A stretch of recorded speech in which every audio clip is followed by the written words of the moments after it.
we do not take straight sulfur. We have to take it from methionine or sulfur-containing amino acids. That's how we take it. But we need to discuss how the organisms that make all these amino acids that we eat to satisfy our needs for sulfur, how they get to fix sulfur. Okay? So this is this part, and it's very similar to nitrogen. So you start something that's super oxidized, like sulfate, and it goes to sulfite, and then to sulfide. That's a fully reduced sulfur. Basically, it's like water, but instead of oxygen, you have sulfur here. And from this species, several organisms can actually take that sulfur. Now it can be assimilated and put it into cysteine and methionine, the sulfur-containing amino acids. And once you put it there, we can eat it, and this is how we get our sulfur. All right, so how does that happen? Well, there are many paths.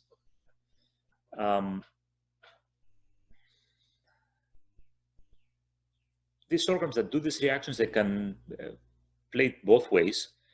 They can go through these paths. Let's say the top two here, we have a reduction, all right? So you reduce gradually sulfate to hydrogen sulfide, and in having two goals in mind. One is to eventually make hydrogen sulfide so you can introduce it into amino acids. The other is to simply use sulfate as a terminal acceptor.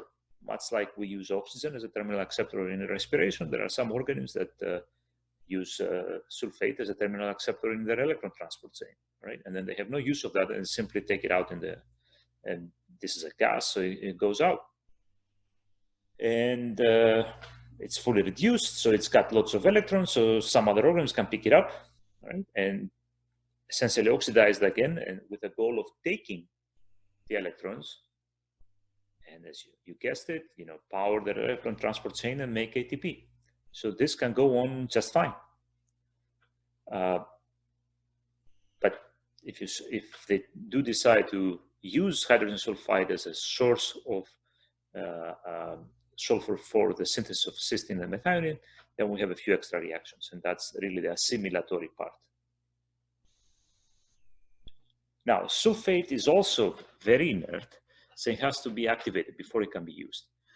Now, so you use ATP, and what really happens here is that you essentially adenylate ATP, right? So you have the sulfate, it comes onto the alpha phosphate of ATP. So this is AMP plus a sulfate, and you release pyrophosphate, the two terminal phosphates that were on ATP. Even though we don't, let me just back up, even though we don't do this sequence of reactions, that doesn't mean we don't have the enzymes. In fact, we have this enzyme, okay, we humans, meaning. So we make APS, and ATP sulfurylase as it's called, and it turns out that proteins can be modified can be sulfurylated, and it's for these modifications that are important to have this enzyme, right? You still have to sulfurylate a protein, you have to activate sulfate, and that's why we have this enzyme. In fact, it's also a human disease gene. There are mutants, people that have mutations in ATP sulfurylase, and presumably all the pathologies there are due to the inability to properly sulfurylate proteins and other targets. But in the dissimilatory reduction, okay, what happens is that, so again, the point here is not to make hydrogen sulfide to incorporate in amino acids, is to use sulfate as a terminal acceptor, okay, in some electron transport chain. And you have the electrons are generated by food. Let's say from lactate here, you can pick up the electrons, you can oxidize lactate back to pyruvate, and you have the electrons that are moving onto some electron transport chain, iron sulfur clusters, and they get passed on to the activated form of sulfate, okay, APS here, to give sulfide and eventually hydrogen sulfide. And again, why do you do this? For the same reason we respire with oxygen. We move our electrons onto oxygen. These species can do this, so they can pump protons in the process and power their ATP synthesis. Another beautiful example of the generality of the chemiosmotic hypothesis. All right, so in the assimilatory reduction, we continue with ATP. So what happens in the assimilatory reaction? ATP sulfurylase will do what I just mentioned earlier. Will give you APS. Then APS will be phosphorylated at this position here, at the 3 position, by APS kinase, and that will be further reduced. That's the substrate, so it can be further reduced to sulfide. Okay, PAPS reductase, and PAP, whatever was left, it's going to be immediately hydrolyzed to give you AMP and phosphate. And now what you need to get to hydrogen sulfide is an electron donor, okay? And from sulfide to hydrogen sulfide, and sulfide to sulfide, okay? Oops.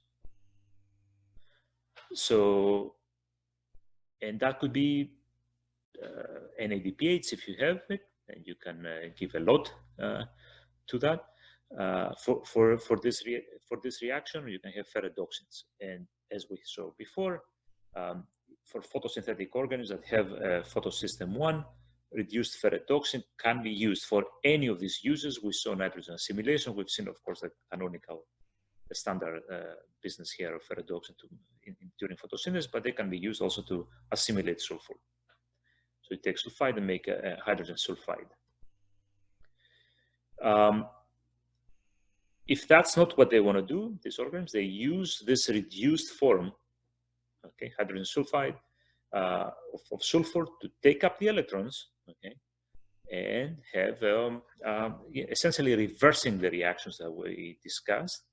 They pick up these electrons and they move them across an electron transport chain if they want to, and they regenerate ATP.